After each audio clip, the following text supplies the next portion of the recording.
El emperador Constantino fue, sin duda, la figura más relevante de los primeros tiempos de la Iglesia. De hecho, tuvo mayor relevancia que muchas de las grandes figuras de la propia institución. Fue el quien modificó el estatus legal de los cristianos dentro del Imperio Romano, permitiéndoles actuar con libertad.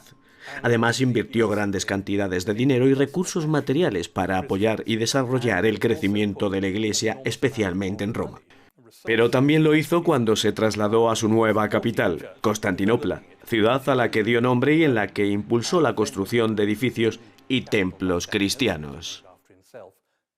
No sabemos demasiado acerca del origen de Constantino, ni siquiera de su proceso de conversión, proceso que fue la raíz del papel que desempeñó como gran transformador de la Iglesia dentro del Imperio Romano. De hecho, existe una gran controversia en los primeros registros escritos, un redactado por el obispo Eusebio, uno de los más cercanos asesores teológicos de la última parte de su reinado, y otro de Lactancio, un maestro africano tutor de uno de sus hijos.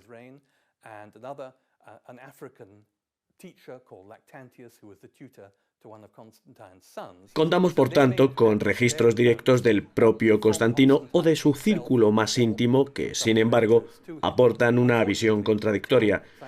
Dos testimonios que, a pesar de ser escritos con una diferencia de unos 10 o 20 años, cuentan historias completamente distintas sobre la conversión del emperador. Al parecer, la conversión de Constantino se produjo justo antes de una gran batalla. Tras la misma, librada contra Magencio, que gobernaba sobre las provincias de Italia y África. Constantino se autoproclamó emperador de toda la parte occidental del Imperio Romano. Es por testimonio directo del emperador, o en todo caso por reinterpretaciones de sus propias palabras, por quien sabemos que fue durante el transcurso de la batalla que recibió una señal profética que le persuadió de convertirse a la fe cristiana. Obviamente, no podemos volver atrás, al tiempo en el que esos testimonios se escribieron, pero todo apunta a que fue al vencer a Magencio que tuvo que cruzar el Tíber huyendo de la batalla.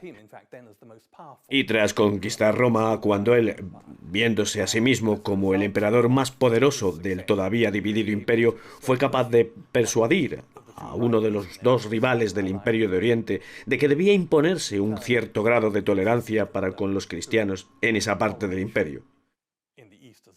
De hecho, fue tras su victoria sobre el emperador Licinio quien finalmente gobernaría en el Imperio Oriental, cuando se convirtió en emperador de los imperios unificados de Oriente y Occidente en el año 324.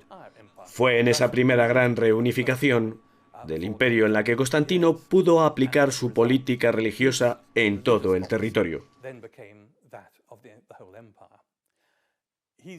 Fue también una figura particularmente importante en la historia del papado por la construcción de grandes basílicas en Roma, que apenas han llegado intactas hasta nuestros días, pero de las que sí encontramos vestigios debajo de las actuales o incluso ruinas que todavía hoy pueden ser visitadas.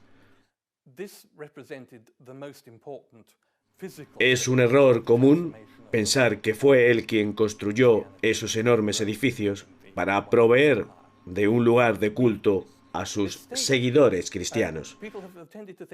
Eran más bien diseñados como lugares de tributo del propio Constantino hacia su nuevo dios. No fueron construidos para beneficio de otros.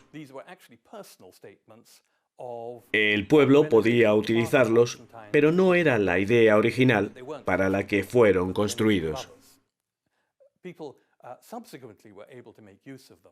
No fueron erigidos en los centros de las ciudades, y a pesar de que muchos dicen que esto era debido a la resistencia que oponían los senadores paganos de Roma, ciudad que en la aristocracia de la época era totalmente pagana, se erigieran templos cristianos. Pero esta teoría, como digo, es bastante improbable.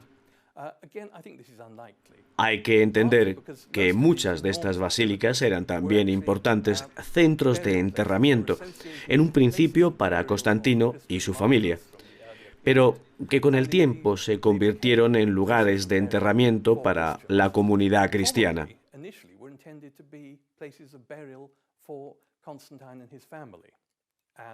Ejemplo de este uso funerario es la propia Santa Constanza, construido por la hija del emperador como su mausoleo junto a la Basílica de Santa Agnés.